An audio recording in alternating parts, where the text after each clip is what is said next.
चलिए शुरू करते हैं। प्रकाश, लाइट। आज जो फिज़िक्स का लाइट है वो करेंगे। और एक ध्यान रखिएगा, मॉक टेस्ट जो बायोलॉजी का चला रहा हूँ उसमें एक दो क्वेश्चन जो है मिस हो जा रहा है। तो ये क्या होता है कि जब मॉक टेस्ट करवाता हूँ उस समय थोड़ा सा मिस हो जाता है। तो एक दो क्वेश्चन ही हुआ है और कुछ क्वेश्चन में जो आप बोल रहे हैं गलत, जो कि 1857 की बात करते हैं। तो 1857 का जो आप कमेंट किए थे कि गलत मैंने बताया गलत नहीं है। जनवरी से फरवरी डेट ही बताया जाता है, कहीं फरवरी बता देता है, कहीं जनवरी बता देता है। जो कि आप 1857 का जो कारतूस और चर्बी की बात करते हैं तो कहीं कहीं बताता है कि फरवरी में आया था, कभी कभी बोलता है जनवरी में आया था। तो वो डेट नहीं पूछता है। हाँ, ये पूछता है 1857, बस इतना ही बोलता है कि 1857 में क्या है, लड़ाई का कारण क्या था, चर्बी, इसलिए वो इम्पोर्टेंट था। ठीक है, ये ज़रूर ध्यान रखिएगा। तो उस पर ज़्यादा नोटिस नहीं करने की आवश्यकता है। जो आंसर है वो याद रखिए, जनवरी फरवरी दोनों आंसर था, ये ज़रूर ध्यान रखिएगा। हिस्ट्री वालों के लिए स्पेशली बता रहा हूँ। पॉलिटिकल में अगर बात करें तो पॉलिटिकल में कोई गलती नहीं है। थोड़े से अगर होते हैं तो डेट का जो है आर्टिकल का थोड़ा आगे पीछे होता है, लेकिन क्वेश्चन ध्यान से देखिए, क्वेश्चन सही है, क्वेश्चन में कोई गलत नहीं है।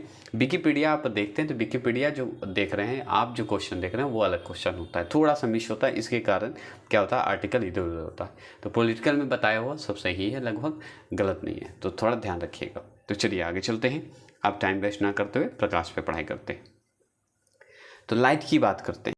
चलिए शुरू करते हैं। लाइट मतलब प्रकाश। प्रकाश जो शुरू करने जा रहे हैं ये ज़रूर ध्यान रखिएगा कि बहुत ही इंपॉर्टेंट है। और लाइट के बाद जो है छोटे छोटे दो पार्ट बचे हैं जो कि ख़त्म कर देंगे। तो चलिए शुरू करते हैं, ख़त्म करते हैं। तो पहला क्वेश्चन देखिए कि प्रकाश छोटी छोटी कणों से मिलकर बना है जिसे कहते हैं फोटोन कहते हैं। जैसे ही आपसे पूछेगा कि प्रकाश जो होता है, लाइट जो होते हैं, छोटे छोटे कणों से मिलकर बना है, आप अच्छे से जानते हैं उसे क्या कहा जाता है, पता है, फोटोन कहेंगे। ठीक है, ये सिंपल चीज़ है, ये तो आप जान गए। अगर आपसे पूछेगा कि प्रकाश तरंग किस प्रकार की तरंग है, तो प्रकाश तरंग जैसे ही बोलेगा हम अनुप्रस्थ तरंग लगाएंगे। जैसे कि ध्वनि हम जानते हैं कि ध्वनि कैसी तरंग है, तो अनुदैर्घ्य तरंग है। उसी तरह प्रकाश तरंग जो है किस प्रकार का तरंग है, तो अनुप्रस्थ तरंग है। तो दोनों में क्लियर कर लीजिए। जैसे ही अनुदैर्घ्य आएगा, धैर्य आएगा, ध्वनि लगा दीजिएगा। जैसे ही प्रस्थ आएगा, प्रस्थ माने प्रकाश आएगा, याद रखिएगा। देख रहे हैं, प्रस्थ प्रकाश, अनुदैर्घ्य ध्वनि, धैर्य ध्वनि, ऐसे याद कर लीजिएगा। अब भूलिएगा नहीं ना। जैसे ही अनुदैर्घ्य में आ जाए तो ध्वनि तरंग याद रखिएगा। जैसे ही प्रकाश अनुप्रस्थ है, प्रस्थ में क्या आएगा, प्रकाश आएगा, याद हो गया। तो अब भूलिएगा मत, क्योंकि बहुत लोग इसमें गलती करते हैं। प्रकाश का पूछ देता है कि कौन सा तरंग होता है तो लगा नहीं पाते हैं। तो प्रस्थ का अनुप्रस्थ लगाइएगा, प्रकाश का अनुप्रस्थ लगाइएगा और ध्वनि का अनुदैर्घ्य लगाइएगा। क्लियर, अब नहीं भूलना है। ठीक है, अच्छा लगे, याद हो जाए तो कमेंट जरूर करेंगे। ठीक है, चलिए आप इस चीज को देखिए कि प्रकाश का तरंग सिद्धांत किसके द्वारा प्रस्थापित किया गया है। तो प्रस्थापित जो किया गया है वो किया गया है हाइगेंस के द्वारा। किनके द्वारा, हाइगेंस के द्वारा। तो आपसे पूछेगा कि प्रकाश तरंग का सिद्धांत जो है कौन दिए, तो हम बताएंगे हाइगेंस द्वारा। हाइगेंस जी दिए थे। आगे सवाल है कि प्रकाश एक प्रकार की विद्युत चुंबकीय तरंग है। हम अच्छे से जानते हैं कि प्रकाश एक विद्युत चुंबकीय तरंग है। यह सर्वप्रथम किसने बताया, तो जो बताए थे वो थे मैक्सवेल। मैक्सवेल ने बताए थे। तो मैक्सवेल क्या बोले कि प्रकाश जो है, लाइट जो है, एक प्रकार का विद्युत चुंबकीय तरंग है। ये बोलने वाले मैक्सवेल ही थे, जो कि हम अभी पढ़े। अब देखिए किसने सर्वप्रथम यह दिखलाया कि प्रकाश तरंगों का विवर्तन होता है। तो जैसे ही प्रकाश तरंगों का विवर्तन की बात करेंगे, वो जो हैं वैज्ञानिक कौन हैं, वो हैं, कौन है, ग्रोमाल्डी हैं। ठीक है, ग्रोमाल्डी जी जो हैं वो बोले कि, मतलब ग्रोमाल्डी जी जो हैं दिखाए कि देखिए कि ये प्रकाश जो, लाइट जो है, तरंग के विवर्तन होते हैं। क्या होते हैं, विवर्तन होते हैं। प्रकाश विद्युत प्रभाव का प्रतिपादन किसने किया, तो वो किए आइंस्टीन ने। कौन किए, आइंस्टीन। आइंस्टीन ने बोले कि, मतलब प्रतिपादित किए, सिद्धांत दिए, बताए कि भाई प्रकाश विद्युत का प्रभाव है। क्या है, प्रकाश विद्युत का प्रभाव है। आपसे और सवाल क्या पूछता है, कौन सा सिद्धांत जो है, कौन सा ऐसा सिद्धांत है कि प्रकाश के तरंग प्रकृति की पुष्टि करता है, तो वो करता है व्यक्तीकरण का सिद्धांत। तो व्यक्तीकरण का सिद्धांत जो है, याद रखिएगा, ये क्या करता है कि प्रकाश के तरंग प्रकृति की पुष्टि करता है। जो लाइट का जो तरंग होता है वो प्रकृति की पुष्टि करता है। बस यही सवाल आपसे पूछता है।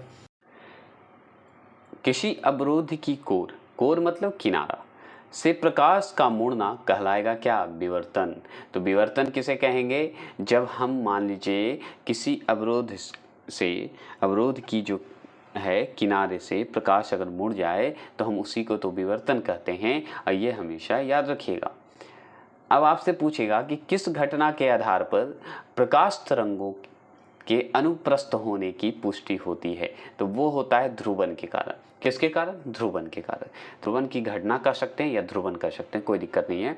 उसके आधार पर क्या होता है कि प्रकाश के तरंग के अनुप्रस्थ होने की पुष्टि होता है। बस इतना ही जान लीजिए, बहुत इंपॉर्टेंट बात है कि प्रकाश के चिकने पृष्ठ से टकराकर, किससे टकराकर वापस लौटने की घटना को कहलाता क्या है या कहते क्या हैं? तो प्रकाश का प्रवर्तन कहते हैं। तो जैसे ही आपसे पूछेगा कि या बोलेगा कि मान लीजिए एक प्रकाश है, प्रकाश के जो है चिकने पृष्ठ से टकराकर, कोई भी चिकने पृष्ठ से टकराकर वो लौट आता है, वापस आ जाता है, उस घटना को हम कहेंगे प्रकाश का प्रवर्तन। तो प्रवर्तन विवर्तन दोनों आप याद रखिएगा, ये पूछता है। ठीक है, समझ जाइए। लाइट से 2 से 3 नंबर फिक्स है किसी भी एग्जाम में। अब देखिए, ओले रोमर, ओले रोमर जो हैं, ओले नाम है इनका, रोमर नाम है, ने कब पहली बार प्रकाश की गति को मापा था? तो वो मापे थे 1676 ईस्वी में। कब मापे थे? 1676 में। ठीक है, तो 1676 में ओले रोमर जो थे वो क्या किए थे कि प्रकाश की गति को मापा था या मापे थे। ठीक है, पहली बार। ठीक है, क्लियर हो गया, कोई दिक्कत नहीं ना, चलेंगे आगे। अब इस सवाल को देखिए, प्रकाश का वेग सर्वप्रथम किसने ज्ञात किया? तो देखिए, प्रकाश की वेग की बात करेंगे तो वेग को करने वाले कौन थे? ओले रोमर, वही तो थे। प्रकाश की अगर वेग का सर्वप्रथम अगर पूछे किसने ज्ञात किया तो रोमर जी ही तो थे। आपसे पूछेगा प्रकाश का वेग अधिकतम होता किस में है? पता है? निर्वात में होता है। निर्वात में होता है। ये बहुत अच्छा सवाल है कि प्रकाश का अगर वेग अधिकतम पूछ दे आपसे तो आप बताइएगा निर्वात में। निर्वात मतलब वैक्यूम, वैक्यूम को बोलते हैं, बोला जाता है वैक्यूम को, तो उसी को निर्वात को इंग्लिश में वैक्यूम बोलते हैं। बस इतना ध्यान रखना है, जो कि वायु में होता है, वायु में दिया हुआ है, समझ जाइए। अब देखिए, प्रकाश का निर्वात में वेग अगर पूछे, प्रकाश का निर्वात में वेग पूछे तो हम बता देंगे, क्या बताएंगे? 3 × 10⁸ मीटर सेकेंड। ठीक है, देखिए इसका सूत्र में मीटर सेकेंड दे देता है, मीटर प्रति सेकंड भी दे देता है, तो ये आप पे डिपेंड करता है। ये शॉर्ट में है मीटर सेकेंड। ठीक है, तो वो ऑप्शन पे आप छाट लीजिएगा, टेंशन नहीं लीजिए। ठीक है, तो मीटर सेकेंड याद रखेंगे, तो गलत बताया गया नहीं है। तो प्रकाश का निर्वात में वेग जो होता है वो होता है 3 × 10⁸ मीटर सेकंड होता है। कहीं कहीं मीटर प्रति सेकंड दे देता है, तो ये हड़बड़ाने की बात नहीं होता है। आपसे पूछेगा कि प्रकाश का कांच में चाल क्या होगा? देखिए, प्रकाश का निर्वात में वेग तो आप जान गए, प्रकाश का चाल अगर पूछे, प्रकाश का जो है कांच में चाल पूछे तो हम बताएंगे 2 × 10⁸ मीटर सेकंड बता देंगे। क्या बताएंगे? मीटर सेकंड बता दीजिएगा। तो प्रकाश का निर्वात में वेग अगर पूछे, निर्वात में वेग पूछे तो 3 × 10⁸।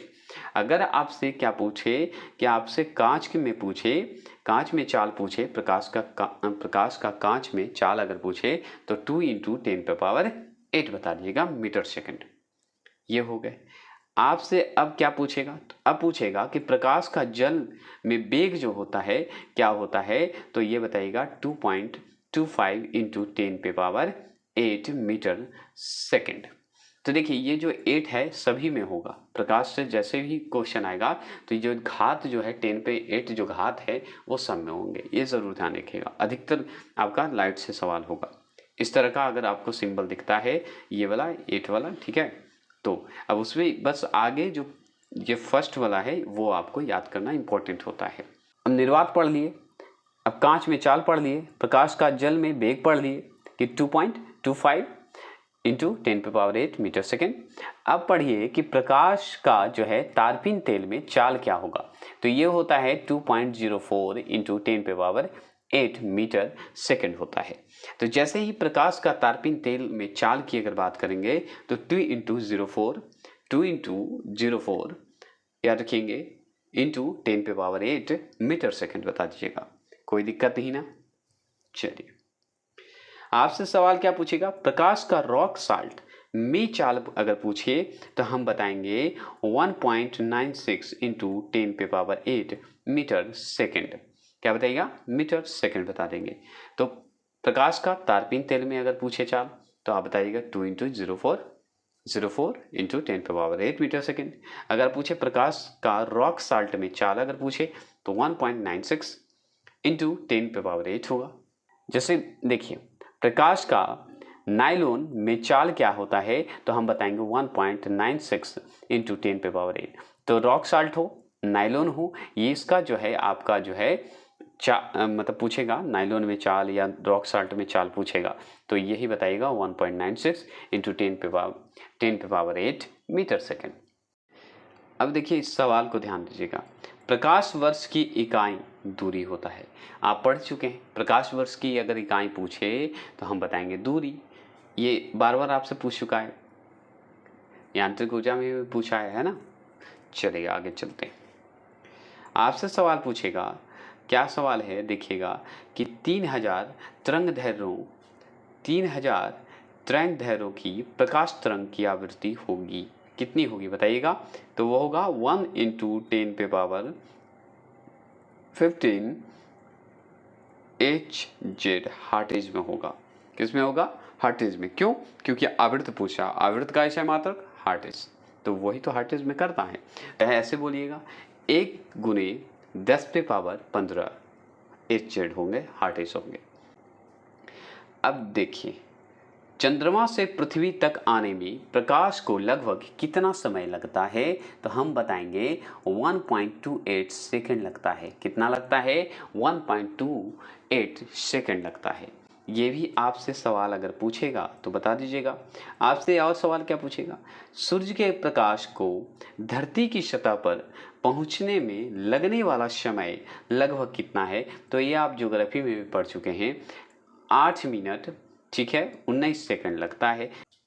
तो याद रखिएगा, वैसे नहीं देगा आपको, जैसे देखिए 8 मिनट 19 सेकंड दिया तो यही देगा, ठीक है, मान लीजिए। लेकिन आपसे कैसे पूछ देगा, 8.3 मिनट ऐसे दे देगा, 8.2 मिनट ऐसे दे देगा, ठीक है, ये ज़रूर ध्यान रखिएगा।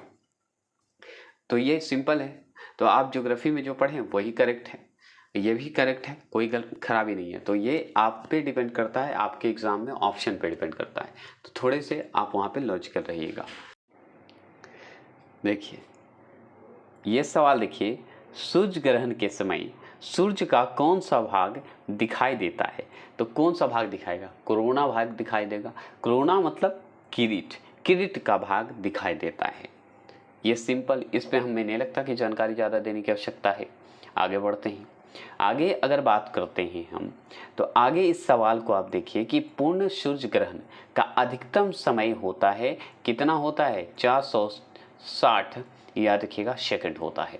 तो 460 सेकंड होता है, मतलब 460 जो है सेकंड होता है, याद रख सकते हैं, कोई दिक्कत नहीं। अगर पूर्ण सूर्य ग्रहण की बात करेगा अधिकतम समय कितना लगेगा तो 460 सेकंड, ऐसे टिक लगा के आगे बढ़ जाएगा, कोई दिक्कत नहीं होगा।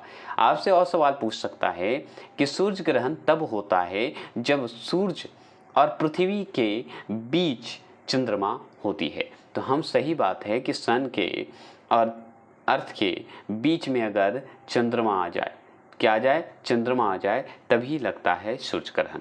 और ये मैं ज्योग्राफी का, अगर मेरा जो है वर्ल्ड ज्योग्राफी का एक वीडियो मैंने डाला है, ब्रह्मांड और भूगोल का परिभाषा, उसमें ये इसकी बात हम बहुत अच्छे से समझा दिए हैं, जिससे कि आप कभी नहीं भूल सकते।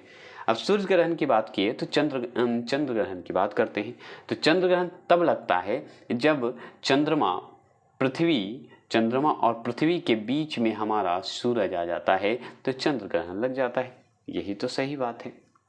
तो इस चीज़ को ध्यान रखिएगा, ये चीज़ हम पढ़ा चुके हैं ज्योग्राफी में, और ज़्यादा बेटर है ज्योग्राफी में मैं बहुत अच्छे से समझाया हूँ। इसमें हम आगे बढ़ते हैं, ठीक है। जैसे ही बात करें सूर्य ग्रहण कब होता है, तो हम बताएंगे अमावस्या के दिन। कब होता है सूर्य ग्रहण, अमावस्या के दिन। अब बताइए, अमावस के दिन सूर्य ग्रहण लगता है तो चंद्र ग्रहण कब लगता है? बहुत अच्छे से बताइएगा। इसका जवाब हम सुनना चाहेंगे। अगर मेरा ज्योग्राफी का वीडियो देखेंगे तो आप जवाब दीजिएगा। वास्तविक सूर्योदय से कुछ मिनट पूर्व सूर्य दिखाई देने का कारण क्या होता है? ये प्रकाश के अपवर्तन के कारण ही होता है। ये जरूर ध्यान रखिएगा। ये सवाल हम बार बार दोहरा रहे हैं इसलिए क्योंकि इंपॉर्टेंट है सवाल, ये पूछ चुका है इसलिए। ये भी सवाल पूछा है कि किस गुण धर्म के कारण पानी से भरे बर्तन में डुबाई गई छड़ी मुड़ी हुई प्रतीत होती है? तो वो भी अपवर्तन के कारण ही होता है। आप सोचिए ना, घर में ले लीजिए बाल्टी, बाल्टी में रख दीजिए पानी, आप पानी में डाल दीजिए छड़, उसको आपको तिरछा ही दिखाई देगा, ये जान लीजिए। ठीक है, चलेंगे। जब प्रकाश की किरण विरल माध्यम से संघन माध्यम में जाती है तो वह क्या होती है? अभिलंब की ओर झुकी जाती है। किसकी ओर झुक जाती है? अभिलंब की ओर झुक जाती है। जब प्रकाश किरण एक माध्यम से दूसरे माध्यम में जाती है तो इसकी जो है आवृत्त समान बनी रहती है। तो ये देखिए, ये क्वेश्चन और इस क्वेश्चन को प्लीज़ थोड़ा ध्यान से सुनिएगा। देखिए, जब प्रकाश की किरण विरल माध्यम से संघन माध्यम में जाती है तो वो क्या होता है? अभिलंब की ओर झुक जाती है। क्या? अभिलंब की ओर झुक जाती है। ठीक है, ये आप जान गए। लेकिन जब प्रकाश किरण एक माध्यम से दूसरे माध्यम में जाती है तो इसकी जो है आवृत्ति जो है समान बनी रहती है। आवृत्ति समान ही बना रहेगा, कोई चेंज नहीं होगा, ये ज़रूर ध्यान रखिएगा। ये आपका क्वेश्चन दोनों है, दोनों इंपॉर्टेंट है। ये भी सवाल पूछ चुका है। क्यों? क्योंकि देखिए, पूर्ण आंतरिक परावर्तन होता है जब प्रकाश जाता है हीरे से कांच में। तो देखिए, पूर्ण आंतरिक परिवर्तन कब होता है? जब आप याद रखिए, जब प्रकाश जो है हीरे से कांच में जाएगा तब होता है। तो उसी को पूर्ण आंतरिक परिवर्तन भी कर सकते हैं। चलिए आगे चलें। कौन सा कांच जो है परावैंगनिक किरणों का विच्छेदन कर सकता है? तो ऐसा कौन सा कांच है, बताइएगा, कौन सा ऐसा कांच है जो परावैंगनिक किरणों को विच्छेदन कर सकता है? तो उस कांच का नाम पता है क्या है? क्या नाम है? याद रखिएगा, क्रूक्स कांच होता है। विच्छेदन करने की बात करता है, सोच रहे हैं? तो वो सिर्फ क्रूक्स कांच है। आपसे सवाल पूछेगा इंद्रधनुष बनने का कारण है। तो इंद्रधनुष जो बनने का कारण है वो पता है क्यों? क्योंकि वायुमंडल में सूर्य की किरणों का जल बिंदु द्वारा परिवर्तन होना। तो सोचिए ना, इंद्रधनुष क्यों बनता है? आप खुद देखिए ना, इंद्रधनुष को इमेज बनाइए माइंड में और सोचिए कि वायुमंडल में सूर्य की किरणें जो होती है, किरणों पर जब जल की बूंदें पड़ती है उसके द्वारा जो परिवर्तन होता है वही तो है इंद्रधनुष। सही बात है, बारिश के बाद तुरंत जैसे ही थोड़ी सी क्या होता है, सूर्य उगता है, थोड़ा सा लाइट पड़ता है तो इंद्रधनुष दिख जाता है तुरंत, है ना? तो ऐसे आप लगा सकते हैं और नॉर्मल है। अब जैसे देखिए, मृग तिरछना उदाहरण है। मृग तिरछना क्यों? जो कि आगे जैसे कि आप मान लीजिए रोड पे जा रहे हैं या रेगिस्तान में है, कहीं घूम रहे हैं, तो आपको दूर में लगेगा पानी है, फिर वहां पे जाइए तो पानी दिखेगा नहीं, जैसा है ना? तो उसी को मृग तिरछना कहते हैं। ठीक है, तो ये जो है पूर्ण आंतरिक परावर्तन के कारण ही तो होता है कि आप मान लीजिए रोड पे चलाइए बाइक और थोड़े दूर पे नजर लगाइए तो लगे आगे चल के पानी है, फिर जाइए उस जगह तो पानी नहीं है। तो यही होता है। तो ये है पूर्ण आंतरिक परावर्तन का कारण होता है। देखिए, इस सवाल को देखिए, प्रकाशीय तंतु में किस सिद्धांत का उपयोग किया जाता है? तो जैसे ही प्रकाशीय तंतु में अगर पूछे सिद्धांत का बताए कि उपयोग करते हैं तो पूर्ण आंतरिक परावर्तन का करते हैं। तो जैसे ही प्रकाशीय तंतु में अगर पूछे सिद्धांत कौन सा होगा तो पूर्ण आंतरिक सिद्धांत होगा। मान लीजिए हमारा पेट है, पेट अथवा शरीर के मान लीजिए आंतरिक मतलब अंदर की बात करता है। अंगों के अन्वेषण मतलब अंदर का चेक करने के अन्वेषण के लिए प्रयुक्त तकनीक एंडोस्कोप आधारित है। तो एंडोस्कोप जो इस्तेमाल करते हैं हम लोग पेट के या शरीर के अन्य हिस्सों के अंदर की चीज़ों को चेक करने के लिए कि क्या खराबी है क्या सही है ना?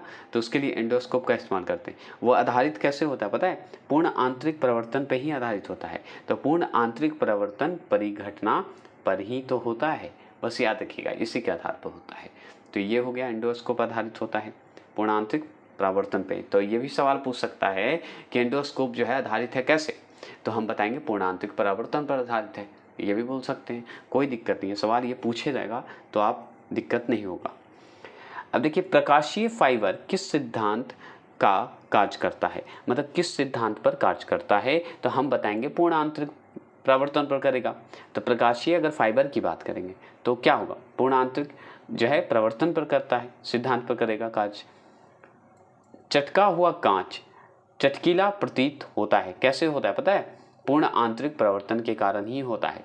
तो आपसे पूछ देगा कि मान लीजिए मेरे घर में मान लीजिए एक शीशा है, वो चटका हुआ है, चटका हुआ मतलब दरार टाइप का है, ठीक है, और कांच का चटकीला प्रतीत होता है, मतलब कांच जो फटा हुआ दिखेगा, ठीक है, नहीं लगता कि फट गया है या फूट गया है, तो दरार जैसा, तो उसी को, तो ये भी कारण क्या होता है, पूर्ण आंतरिक परावर्तन के कारण होता है, चटकीला प्रतीत होता है, ऐसे बोल सकते हैं, कोई दिक्कत नहीं है, ठीक है। सिर्फ याद करवाने के लिए मैं ये करता हूँ कि आपको याद हो जाए। चलिए आगे देख सकते हैं कि चंद्र ग्रहण जो घटित होता है वो पूर्णिमा के दिन होते हैं, जैसे कि हमारा सूर्य ग्रहण अमावस्या के दिन होता है, उसी तरह चंद्र ग्रहण जो मैंने पूछा था आपसे वो याद रखिएगा पूर्णिमा के दिन होता है। अब देखिए पानी से भरे किसी बर्तन में पड़ा एक सिक्का किस कारण थोड़ा उठा हुआ प्रतीत होता है, तो प्रकाश के अपवर्तन के कारण। लीजिए अगर मान लीजिए एक बाल्टी में या छोटे से मान लीजिए किसी भी गिलास में रखिए, पानी ले लीजिए, उसमें सिक्का डुबाइएगा ना, तो आपको थोड़ा सा ऊपर की ओर दिखेगा।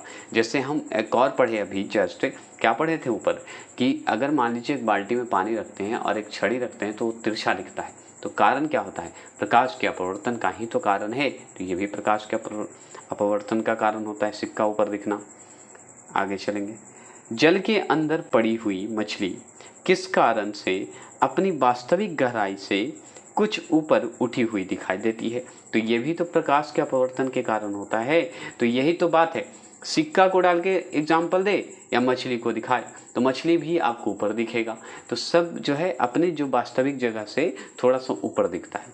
इस सवाल को देखिए, ये सवाल क्या है कि हीरा चमकदार दिखाई देता है, तो हीरा जो चमकदार जो दिखाई देता है वो कारण पता है क्यों, पूर्ण आंतरिक प्रवर्तन के कारण ही दिखता है। हीरा जो चमकता है वो हमारा पूर्ण आंतरिक प्रवर्तन के कारण दिखेगा। धनुष कितने रंग दिखाता है, तो 7 दिखाता है, ये आप जान गए। आपसे ये पूछेगा आकाश का रंग नीला प्रतीत होता है, क्यों होता है, प्रकीर्णन के कारण। प्रकीर्णन के कारण आपको याद रखिएगा आकाश का रंग जो है नीला प्रतीत होता है। अब से अगर कोई पूछ दे कि आकाश नीला क्यों दिखता है, तो आप फिजिक्स के हिसाब से बताइएगा प्रकीर्णन के कारण होता है। क्या होता है, प्रकीर्णन के कारण दिखाई देता है नीला, क्या, आकाश। समुद्र नीला प्रतीत क्यों होता है भाई, तो मान लीजिए समुद्र नीला प्रतीत होता है, क्यों होता है, प्रकाश के प्रकीर्णन के कारण। तो जो भी अगर आकाश नीला दिखे, समुद्र का पानी नीला दिखे, तो हम बताएंगे प्रकाश के प्रकीर्णन के कारण, प्रकाश के प्रकीर्णन के कारण। 2 बार बोल दीजिएगा दोनों को। अगर आपसे पूछे कि वायुमंडल में प्रकाश के विसरण का कारण क्या है, तो धूलकण के कारण ही तो होते हैं। अगर वायुमंडल में अगर प्रकाश के विसरण का बात करें, कारण पूछे, तो आप बताइएगा धूलकण। अंतरिक्ष यात्री को बाह्य आकाश कैसा दिखाई देता है, तो जैसे ही आपसे पूछे कि भाई अंतरिक्ष यात्री को अगर बाहरी आकाश देखना हो तो कैसा दिखाई देगा, तो काला ही तो दिखाई देता है, और क्या दिखाएगा, कुछ नहीं दिखेगा, काला ही दिखेगा, ये जान लीजिए। ठीक है आगे चलें। चलिए, जल, कांच व हीरे में प्रकाश की चाल होती है, पता है कैसे, जल, कांच और हीरा, ये याद रखिएगा, ये सिंबल हमेशा याद रखेंगे, बड़े का सिंबल है, याद रखिएगा। तो जल, कांच और हीरा, ये ज़रूर ध्यान रखें। जल, कांच व हीरे की प्रकाश की अगर चाल होती है तो जल आगे होगा, फिर कांच होगा, तब हीरे होंगे। आपसे पूछे उगता एवं डूबते समय सूर्य लाल प्रतीत होता है क्योंकि लाल रंग का प्रकीर्णन सबसे कम होता है, तो लाल रंग का प्रकीर्णन बहुत कम होता है, ये ज़रूर ध्यान रखिएगा। तो आपसे पूछेगा उगते समय सूर्य लाल दिखेगा, डूबते हुए लाल दिखता है, तो क्यों दिखता है, दिखता है इसलिए है क्योंकि वो प्रकीर्णन सबसे कम होता है, किसमें, लाल रंग का। चलेंगे, खतरे के संकेतों के लिए लाल प्रकाश का प्रयोग किया जाता है क्योंकि इसका प्रकीर्णन सबसे कम होता है, इसलिए लाल रंग का प्रयोग करते हैं कि भाई खतरा है, आगे रुक जाइए, है ना, तो लाल रंग का प्रयोग करते हैं। अस्त होते समय सूर्य लाल दिखाई देता है तो जो है प्रकीर्णन के कारण दिखाई देता है। जैसे ही अस्त होते समय अगर सूर्य का जो है सूर्य लाल दिखाई देगा तो हम समझाएंगे प्रकीर्णन के कारण दिखाई देगा। इंद्रधनुष में किस रंग का विक्षेपण अधिक होता है? तो लाल रंग का विक्षेपण अधिक होगा, ये भी ध्यान रखिएगा। अस्त होते समय सूर्य लाल दिखाई देता है तो आप अभी जस्ट पढ़े जो कि उगते समय भी और डूबते समय भी, तो प्रकीर्णन के कारण। इंद्रधनुष में किस रंग का विक्षेपण अधिक होता है? तो लाल रंग का ही विक्षेपण तो ज़्यादा होता है इंद्रधनुष में। इंद्रधनुष रेनबो को बोलते हैं ना। इंद्रधनुष में किस रंग का विक्षेपण सबसे कम है? तो बैंगनी का ही तो सबसे कम है। आपसे पूछेगा कि इंद्रधनुष में कौन सा रंग ऐसा है जिसका विक्षेपण अधिक होता है? तो लाल रंग का। अगर इंद्रधनुष में अगर पूछे विक्षेपण सबसे कम अगर पूछे तो हम बैंगनी का लगा देंगे। चलिए, यातायात सिग्नलों में लाल प्रकाश प्रयुक्त किया जाता है, क्यों किया जाता है? क्योंकि लाल रंग सबसे कम परिक्षेपित होता है, इसलिए यातायात में सिग्नलों में लाल प्रकाश प्रयुक्त किया जाता है ना। देखे होंगे पीछे के दृश्य को देखने के लिए मोटर चालक जो है किस दर्पण का प्रयोग करते हैं? तो हम जानते हैं उत्तल दर्पण का प्रयोग करते हैं। आप देखे होंगे कि पीछे का अगर हमको देखना है, मान लीजिए शीशे पीछे के कौन आ रहा है, क्या आ रहा है, हमको देखना है मान लीजिए, तो वो उसे देखने के लिए हमको उत्तल दर्पण का उपयोग करना है। अब अवतल दर्पण की बात करें तो देखिए दांत के डॉक्टर का जो दर्पण होता है कैसा होता है? अवतल दर्पण होता है, बड़ा देखना होता है ना, अंदर दांत के अंदर की गहराई को देखना, तो जूम रहेगा ना, तो अवतल दर्पण जूम करके दिखा देता है। ऐसे याद कर लीजिएगा, ये तो ऐसे भी आप जानते होंगे। कार का जो हेडलाइट होता है, हेडलाइट में किस दर्पण का प्रयोग किया जाता है? तो ये आप अच्छे से जानते हैं, अवतल दर्पण का ही प्रयोग करते हैं। पूरा अगर आपसे पूछे तो वलयाकार अवतल दर्पण का प्रयोग करते हैं। इस सवाल को ध्यान दीजिएगा। दाढ़ी बनाने के लिए कौन सा दर्पण प्रयोग में लाते हैं? तो अवतल दर्पण तो प्रयोग में लाते हैं। ये भी सिंपल, ये सब सवाल पूछेगा, ठीक है। आपसे ये भी पूछेगा पेरिस्कोप बनाने में कौन सा दर्पण प्रयुक्त होता है? तो समतल दर्पण। अब सोचिए ना, पेरिस्कोप बनाना है तो सिंपली समतल दर्पण का प्रयोग करेंगे, ये भी आप अच्छे से जानते हैं। किसी पेरिस्कोप में दो समतल दर्पण रखे जाते हैं तो वो एक दूसरे के समानांतर रखे जाते हैं।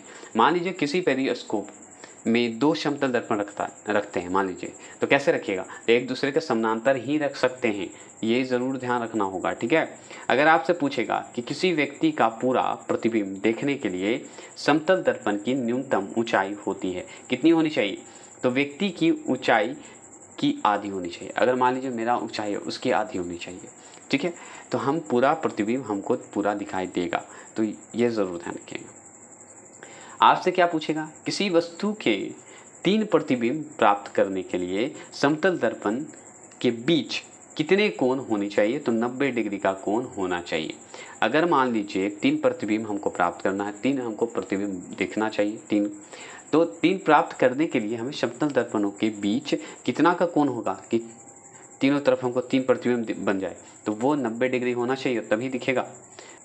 एक दूसरे पर 120 डिग्री पर झुके दो दर्पणों द्वारा कुल कितनी छवियां बनेगी? तो 2 ही तो छवियां बन सकता है, और क्या छवि बनेगा?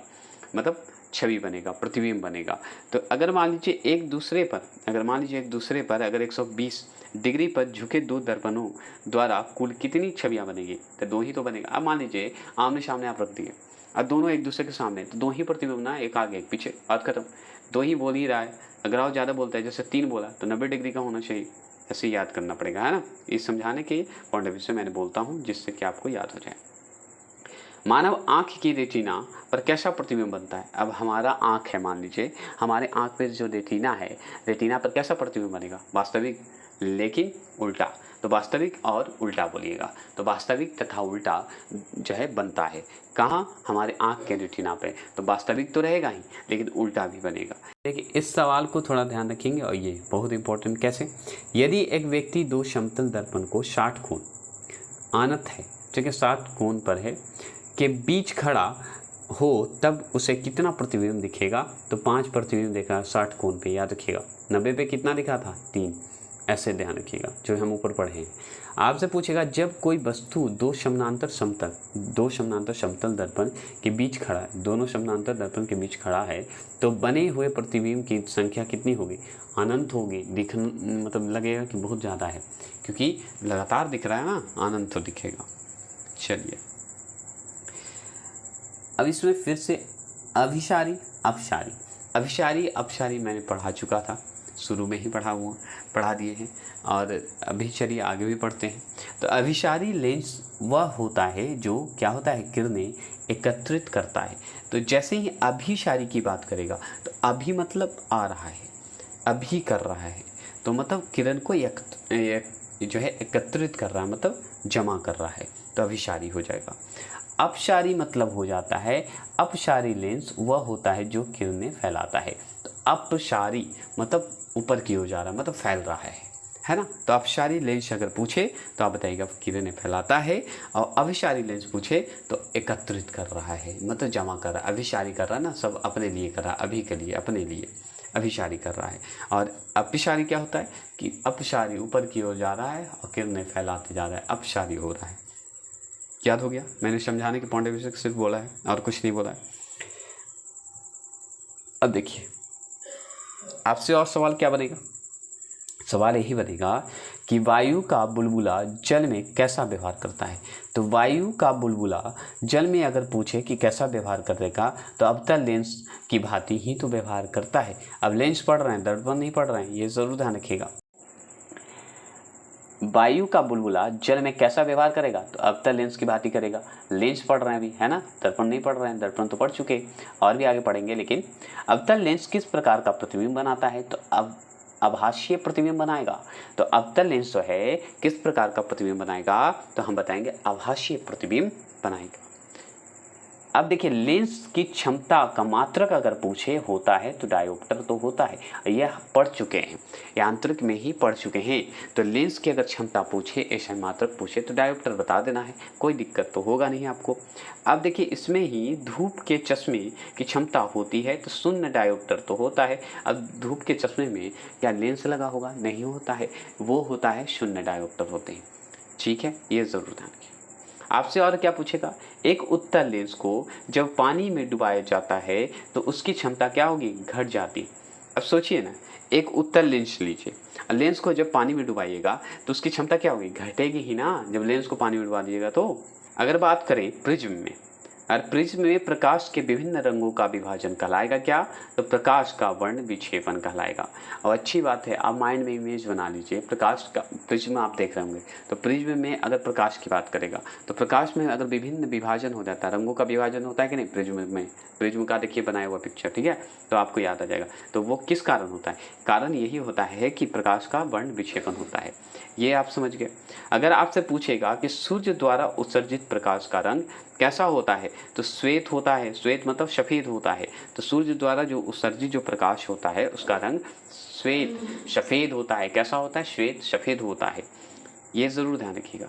आपसे पूछेगा कि श्वेत प्रकाश कितने रंगों के मेल से बना होता है? तो 7 रंगों से मिलकर तो 7 श्वेत मतलब सफ़ेद रंग बना होता है। तो 7 रंगों से मिलकर बना होता है, ये ध्यान रखिएगा। अगर श्वेत प्रकाश पूछे कितने रंगों से या कितने मेल से बनते हैं तो 7।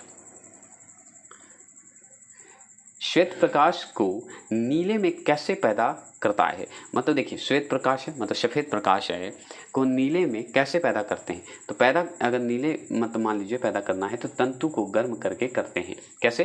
तो तंतु को गर्म करके करते हैं।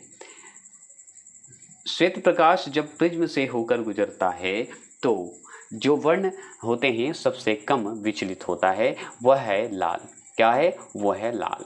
ये ज़रूर ध्यान रखिएगा। तो आपसे पूछेगा, क्या पूछेगा? तो पूछेगा यही कि श्वेत प्रकाश जब प्रिज्म से होकर गुजरता है तो जो वर्ण है सबसे कम विचलित होता है। और क्यों विचलित होता है सबसे कम? क्योंकि लाल होता है, लाल होने के कारण होते हैं। ठीक है, श्वेत प्रकाश जब प्रिज्म से होकर गुजरेगा या गुजरता है तो वर्ण सबसे अधिक विचलित होता है। कहाँ? बैगनी में विचलित होता है। सबसे कम कहाँ विचलित होगा? तो रेड में होगा। ऐसे याद रखिएगा। अगर आपसे पूछे प्राथमिक रंग कौन से हैं तो लाल, हरा और नीला है। और ये सवाल इतना बार रेलवे पूछा है कि आपको रट लेना चाहिए। अगर प्राथमिक रंग पूछे तो आर से रेड, जी से ग्रीन और बी से ब्लू, मतलब लाल, हरा, नीला। याद रखिएगा ये प्राथमिक रंग है। हमेशा पूछता है कि प्राथमिक रंग जो है कौन कौन से हैं तो लाल, हरा, नीला। श्वेत प्रकाश का अपने विभिन्न रंगों में अलग होने की क्रिया को कहते हैं। क्या कहते हैं? वर्ण विक्षेपण कहते हैं। यही तो है। अगर मान लीजिए श्वेत प्रकाश को जो है अपने विभिन्न रंगों में अलग होने की क्रिया कहलाएगी क्या? वो कहलाएगी वर्ण विक्षेपण। यही तो होते हैं। आपसे पूछेगा कि प्रकाश के वर्ण क्रम में किसका तरंग दैर्घ्य जो है न्यूनतम होता है तो वो होता है बैगनी का ही तो तरंग दैर्घ्य न्यूनतम होते हैं। अगर प्रकाश वर्ण क्रम की बात कर रहा है, प्रकाश में अगर पूछे, प्रकाश के वर्ण क्रम में पूछे तरंग दैर्घ्य न्यूनतम किसका होता है तो इसमें याद रखिएगा बैगनी का। लेकिन प्रकाश के वर्ण क्रम में किसका तरंग दैर्घ्य अधिकतम होता है तो लाल का। तो देख रहे हैं प्रकाश का वर्ण क्रम में अगर पूछे तरंग दैर्घ्य न्यूनतम तो बैगनी, अगर अधिकतम पूछे तरंग दैर्घ्य प्रकाश के वर्ण में तो हम बताएंगे लाल। ठीक है, तो ये दोनों याद रखिएगा, ये दोनों में कन्फ्यूजन होता है तो आप क्लियर कर लीजिए। तो जैसे ही तरंग दैर्घ्य न्यूनतम की बात करेगा तो बैगनी को टिक लगाएगा, जैसे ही तरंग दैर्घ्य अधिकतम की बात करेगा तो हम लाल का लगा देंगे। आपसे पूछेगा किसी अपारदर्शी वस्तु का रंग उस रंग के कारण होता है जिससे वह क्या होता है? परिवर्तित करता है। तो आपसे अगर पूछे, क्या पूछेगा? आपसे यही पूछेगा कि किसी अपारदर्शी वस्तु का रंग उस रंग के कारण होता है जिससे वह परिवर्तित करता है। तो परिवर्तित करेगा तभी तो होगा, है ना? ये आप जानते हैं। चलिए आगे चलें। अब सवाल पूछा है कौन सा प्रकाश में उच्चतम ऊर्जा होते हैं तो नीला प्रकाश में उच्चतम ऊर्जा होते हैं। यह भी सिंपल जवाब है। अब चलिए देखिए इस सवाल को ध्यान दिए। यदि किसी कमरे में हरा विद्युत बल्ब लगा हो तो लाल वस्त्र दिखाई देगा। कैसा दिखाई देगा? काले रंग का दिखाई देगा। आप सोचिए ना, बॉल लगा दीजिए हरा और ड्रेस पहन लीजिए लाल, तो काला दिखेगा, देखिएगा रेड कभी नहीं दिखेगा, है ना? आपसे पूछेगा कि लाल कांच को, मानिए लाल कांच ले लीजिए, लाल कांच को अधिक ताप पर गर्म करने पर दिखाई देगा तो कैसा दिखाई देगा? हरा दिखाई देगा। हरे और लाल रंग है, ठीक है, इसको मिलाकर कौन सा रंग प्राप्त होगा? तो ये प्राप्त करेंगे पीला। जैसे ही हरा और लाल मिलेगा ना तो वो हो जाएगा पीला। अब देखिए यहाँ पे लाल और नीला के मिश्रण को कौन सा सेकेंडरी रंग प्राप्त होते हैं तो मैजेंटा। क्या होता है? मैजेंटा। मैजेंटा जो होता है वो लाल नीले के मिश्रण से होता है, मतलब मिलकर जो बनता है। ठीक है, सेकेंडरी रंग प्राप्त होते हैं। प्रकाश का रंग निश्चित किया जाता है तो तरंग दैर्घ्य द्वारा निश्चित किया जाता है। किसके द्वारा? तरंग दैर्घ्य द्वारा। यदि वायुमंडल ना हो तो पृथ्वी से आकाश किस रंग का दिखाई देगा तो काले रंग का ही दिखाई देगा। ये हम पढ़ चुके हैं। अगर पूछे हरी पत्तियों का पौधा, अगर हरी पत्तियों का पौधा अगर पूछे कि लाल रोशनी में रखने पर कैसा दिखाई देगा तो काला ही दिखाई देगा और कुछ नहीं दिखाई देगा। अगर आपसे पूछे कि जब प्रकाश के लाल, हरा, नीला रंगों को समान अनुपात में मिलाया जाता है तो परिमाणी रंग होगा, कैसा होगा? सफ़ेद होगा। क्या होगा? सफ़ेद होता है। अगर आपसे पूछे फोटोग्राफिक में मुख्य रंग होता है तो लाल, नीला, हरा होता है। अगर मान लीजिए फोटोग्राफी का मुख्य अगर रंग पूछे आपसे तो हम बताएंगे लाल, नीला और हरा बता देंगे। ठीक है, ये ज़रूर ध्यान रखिएगा। आपसे पूछेगा फोटोग्राफी कैमरे का कौन सा भाग आँख की रेटिना की तरह कार्य करता है तो वो करता है फिल्म। अगर फोटोग्राफी में अगर कैमरा की बात करें तो रेटिना की तरह काम करने वाला होता है, उसे कहते हैं फिल्म। कैमरे में किस प्रकार का लेंस उपयोग में लाया जाता है तो उत्तल लेंस का जो है प्रयोग में लाया जाता है। ठीक है, अगर मान लीजिए मानव की आँख जो होता है वस्तु का प्रतिबिंब किस भाग पर बनती है तो रेटिना पर ही तो बनती है ना? ये चीज़ ध्यान रखना है। आपसे पूछेगा दृष्टिपटल पर बना प्रतिबिंब जो होता है तो वस्तु से छोटा लेकिन उल्टा होता है। तो वस्तु से छोटा होगा लेकिन उल्टा होगा दृष्टिपटल पर। आँख के किस भाग द्वारा आँख में प्रवेश करने वाला प्रकाश की मात्रा नियंत्रित होता है, तो वो होता है किसके द्वारा? आइरिस के द्वारा होता है। किसके द्वारा? आइरिस के द्वारा होता है। अगर आपसे पूछे नेत्रदान में दाता की आँख के, अगर मान लीजिए नेत्रदान में दाता, दाता मतलब देने की बात हो रही है, आँख नेत्रदान देने की बात हो रही है, आँख के किस हिस्से को प्रतिरोपित किया जाता है? तो कॉर्निया को ही किया जाता है, कॉर्निया को ही दिया जाता है और उसी को रोपा जा सकता है। मतलब एक उसके आँख से निकाल के दूसरे आँख को में, मतलब दूसरे व्यक्ति की आँखों में दे सकते हैं, मतलब जो अंधे हैं उनको आँख दे सकते हैं, इसी यही दिया जाता है कॉर्निया। ठीक है। मनुष्य की आँख में प्रकाश तरंगे किस स्थान पर स्नायु उद्देगों में परिवर्तित होता है? तो वो है रेटिना पर परिवर्तित होता है। क्या पे होता है? रेटिना पे परिवर्तित होता है। स्वस्थ नेत्र के लिए अस्पष्ट दृष्टि की न्यूनतम दूरी कितनी होती है? तो 25 सेमी होती है। कितनी होती है? 25 सेमी होती है। यदि कोई व्यक्ति दूर की वस्तु को स्पष्ट नहीं देख सकता तो उसकी दृष्टि में कौन सा दोष है? तो जैसे ही दूर की वस्तु नहीं देखेगा तो समझिए निकट दृष्टि दोष है। मतलब दूर की वस्तु अगर मान लीजिए स्पष्ट नहीं दिख रहा है, दूर के नहीं दिखेगा तो निकट दृष्टि दोष है। समझ गए? दूर की वस्तु नहीं देख रहा तो निकट दृष्टि दोष है। अगर निकट दृष्टि दोष से पीड़ित व्यक्ति के चश्मे में प्रयोग किया जाता है अवतल लेंस। अब जो सोचिए ना, डायरेक्ट आप देखिए, जो व्यक्ति को दूर की वस्तु जो है स्पष्ट नहीं दिखाई देगी वो है निकट दृष्टि दोष हो गया। ठीक है, इसको निकट दृष्टि कहेंगे। अगर मान लीजिए निकट दृष्टि दोष से पीड़ित अगर व्यक्ति को कौन सा चश्मा देगा? अवतल लेंस देंगे, ये भी आप जानते हैं।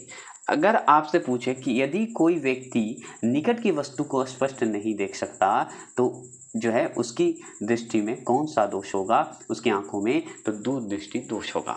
दृष्टि मतलब आंख, आंख का याद रखिएगा, तो दूर दृष्टि दोष होगा। तो जैसे ही आपसे पूछते, ये दोनों क्लियर कर लीजिए आगे। तो ये क्लियर कर लीजिए कि दूर दृष्टि दोष से पीड़ित व्यक्ति के चश्मे में कौन सा लेंस का प्रयोग होगा? उत्तल लेंस का प्रयोग करेंगे। तो ये जान देखिए, हम स्पष्ट कर देते हैं कि दूर की वस्तु, मान लीजिए यहाँ पे लिखा है दूर की वस्तु स्पष्ट नहीं दिखाई देता। यहाँ पे लिखा हुआ है कि दूर की वस्तु जो है, यहाँ पे देखिए दूर की निकट की वस्तु जो है स्पष्ट नहीं दिखाई देती। तो देखिए दूर की वस्तु जैसे ही नहीं दिखाई देती है, मान लीजिए पास की वस्तु हमको दिखाई दे रही है, मतलब वही बीमारी है हमको, जो पास की दिखाई दे वही बीमारी है, ऐसे याद कर लीजिएगा। अब अगर मान लीजिए निकट की वस्तु नहीं दिख रही है लेकिन दूर की वस्तु दिख रही है तो मतलब दूर दृष्टि दोष हो गया है। जो दिख रहा है वही दोष है आप में, और जो नहीं दिख रहा है वो आपको दोष नहीं है। ये ज़रूर ध्यान रखिएगा। ठीक है, तो ऐसे याद कर सकते हैं। समझिए कि नहीं मेरी बात? अगर समझ गए तो कमेंट बॉक्स में जरूर करिएगा। और लेंस की बात करेंगे तो जैसे ही दूर दृष्टि की बात होगी, अगर मान लीजिए दूर दृष्टि की बात होगी तो उत्तल लेंस का प्रयोग करेंगे, और निकट दृष्टि दोष की बात होगी तो अवतल लेंस का प्रयोग करेंगे। देखिए जरा दृष्टि दोष, आगे इसको खत्म कर देते हैं। देखिए इस चीज़ को, वर्णधता को किस लेंस से दूर किया जा सकता है? तो ये किसी भी लेंस से दूर नहीं किया जा सकता है वर्णधता की बीमारी को। जरा दृष्टि दोष के उपचार के लिए कौन सा लेंस प्रयुक्त होता है? तो वो होता है बाइफोकल लेंस का उपयोग करते हैं जरा दृष्टि दोष अगर हो ले तो। जरा, ठीक है, ऐसे याद रखेंगे। चलिए अब थोड़ा जल्दी खत्म करते हैं। किसी पदार्थ के एक तल में बिंदु केंद्र है, एक तल में मान लीजिए बिंदु केंद्र है तथा दूसरे तल में बिंदु केंद्र के बाहर दिखाई देते तो कौन सा दृष्टि दोष है? तो वो है अबिंदुता दोष है आप में। ठीक है, मान लीजिए एक बिंदु तल पे दिख रहा है लेकिन दूसरा जो है आपका जो है बाहर दिख रहा है बिंदु तल से, तो आप समझिएगा वो अबिंदुता वाला दोष है आप में। ठीक है, जैसे कि देखिए अबिंदुता के उपचार के लिए कौन सा लेंस प्रयुक्त होता है? तो बेलनाकार लेंस का प्रयोग होता है, और ये इसी में है जो कि बेलनाकार लेंस का प्रयोग हम करेंगे। अगर मान लीजिए मायोपिया से तात्पर्य है तो निकट दृष्टि दोष। ये सवाल इतना बार पूछता है कि आपको पढ़ लेना चाहिए। क्यों? देखिए बता देते हैं। जैसे पूछ देता है मायोपिया का तात्पर्य, मतलब मायोपिया का मतलब क्या होता है? मायोपिया का अर्थ क्या होगा? तो निकट दृष्टि दोष है आप में, तभी मायोपिया है।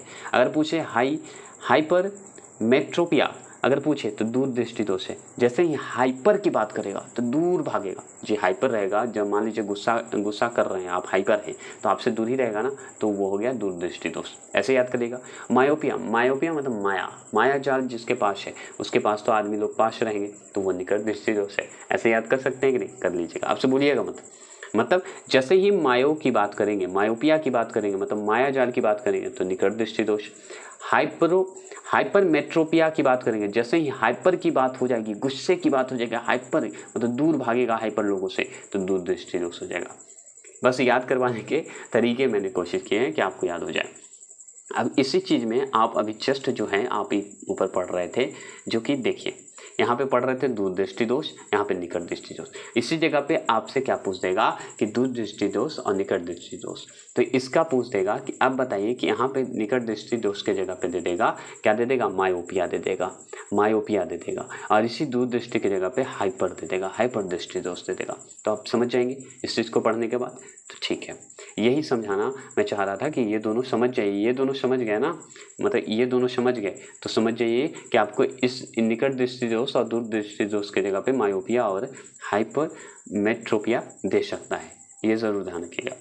चलेंगे अब दूरबीन की बात करते हैं। टेलीस्कोप क्या है? तो टेलीस्कोप जो है दूर की वस्तु देखने का यंत्र है, ये सिंपल जानते हैं। घड़ी साज घड़ी के बारीक पुर्जों को देखने के लिए किसका उपयोग जो है करते हैं, कौन सा लेंस का उपयोग करते हैं? अवधर्तक लेंस करते हैं, इसी का प्रयोग करते हैं। चलिए आगे सवाल आपसे पूछेगा, क्या पूछेगा? तो लैम्बर्ट नियम किससे संबंधित है? तो यह है प्रादीप्ति से संबंधित है, प्रादीप्ति से संबंधित है। कौन सा नियम? तो लैम्बर्ट ऐसे बोलते हैं, लैम्बर्ट, ठीक है, लैम्बर्ट बोला जाता है। देखिए आपसे पूछेगा दूरबीन का आविष्कारक कौन थे? तो वो थे गैलीलियो जी। तो दूरबीन का आविष्कारक जैसे पूछे गैलीलियो को टिक लगा दीजिएगा। जीव विज्ञान की प्रयोगशालाओं में सूक्ष्म जीवों के जो है आवर्धित प्रतिबिंब देखने के लिए जो है क्या किया जाता है, उपयोग किया जाता है, तो वो है संयुक्त सूक्ष्मदर्शी का। तो किसका करते हैं? संयुक्त जो सूक्ष्मदर्शी का हम लोग प्रयोग करते हैं, जो जीव विज्ञान के प्रयोगशाला में करते हैं सूक्ष्म जीवों को देखने के लिए। तो सूक्ष्म जीवों के एकदम छोटी छोटी जो होती है ना, उसके प्रतिबिंब को देखने के लिए, ठीक है, कीड़े मकोड़ों कहिए, उसमें जो कीटाणु होते हैं उसको देखने के लिए, ठीक है। अब देखिए तारे किस कारण टिमटिमाते नजर आते हैं? तो अपवर्तन के कारण ही तो टिमटिमाते हैं, और क्या कारण है, ठीक है। किसी तारे के रंग से पता चलता है उसके ताप का, याद रखिएगा, किसी भी तारे का, स्टार का अगर रंग का पता करना है तो उसके ताप, टेम्परेचर से पता कर सकते हैं। अगर आपसे पूछे एसआई इकाई में लेंस की शक्ति जो है कि इकाई क्या है? तो डायोप्टर है, जो कि हम पढ़ चुके हैं। आगे चलिए, देखिए इस सवाल को ध्यान से देखिएगा, क्यों, देखिए बता देते हैं। लेजर हो अथवा किसी अन्य सशक्त प्रकाश स्रोत से निकली दो प्रकाश किरणों के व्यक्तिकरण से जो है त्रिविमीय प्रतिबिंब बनने से संबंध से, अगर मान लीजिए बनने से संबंध से संवृत्त कहलाता है, तो वो कहलाता है होलोग्राफी। तो होलोग्राफी का मतलब होता है कि मान लीजिए कि एक लेजर है, अगर मान लीजिए और लेजर से निकली दो प्रकाश किरणें के व्यक्तिकरण से त्रिविमीय प्रतिबिंब बनाने से समृद्ध कहलाता है, वही समृद्ध होता है, मतलब संबंधित होते हैं, उसी को हम होलोग्राफी कहते हैं। बस इतना ही ध्यान रखना है। ये सवाल देखिएगा, ट्यूबलाइट की विकिरण बोलिए या प्रदीप्ति बोलिए, दक्षता कितना होता है पता है? तो 60 होता है, 60 ल्यूमिनस वाट होता है, 60 ल्यूमिनस वाट होता है। दृश्य प्रकाश की तरंग दैर्घ्य पराश बताएंगे, पराश है कितना, पराश कितना है, पराश कितना है? तो 4000 से 8000 एंगस्ट्रम है, ठीक है, ये जान गए।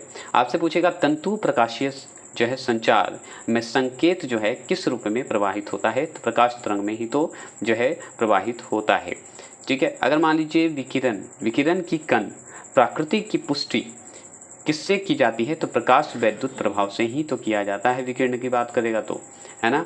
अगर आपसे पूछे फोटोन किसकी मूलभूत इकाई है? तो प्रकाश का ही तो मूलभूत इकाई है, जो कि शुरू में ही हम पढ़े थे, छोटे छोटे कण, है ना।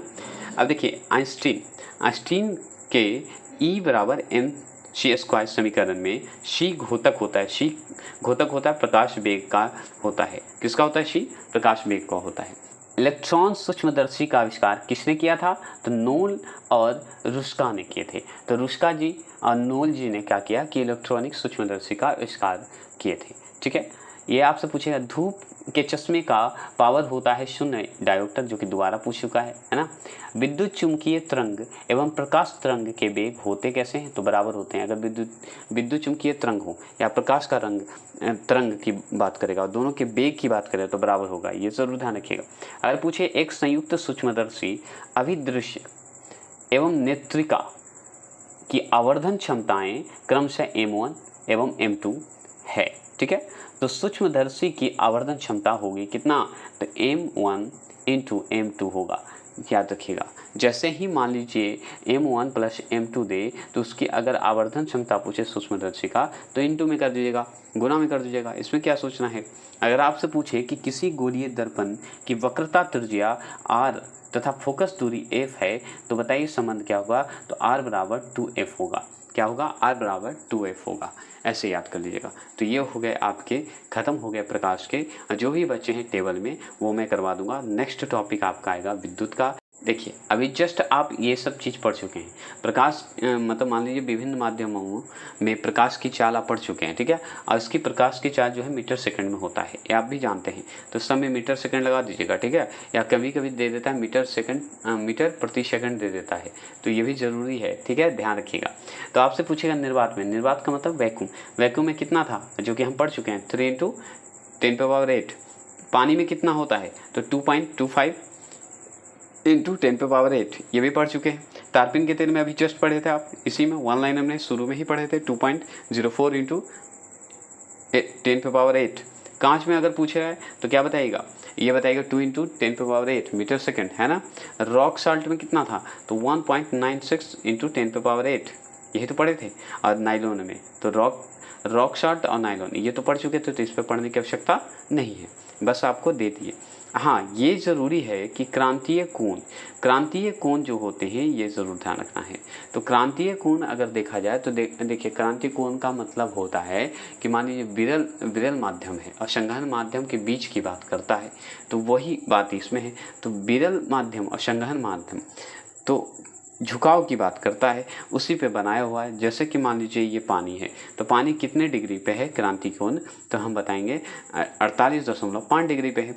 अगर क्राउन कांच की अगर बात करें तो 41 डिग्री पे है। अगर फिल्ट कांच की बात फिल्ट कांच की बात करें, फिल्ट कांच बोल रहा हूँ मैं, फिल्ट कांच की बात करें तो 37.4 डिग्री पे है। अगर हीरे की बात करें तो हीरे की बात करते हैं तो 29.41 होगा, ये आप भी डिग्री पे जानते हैं।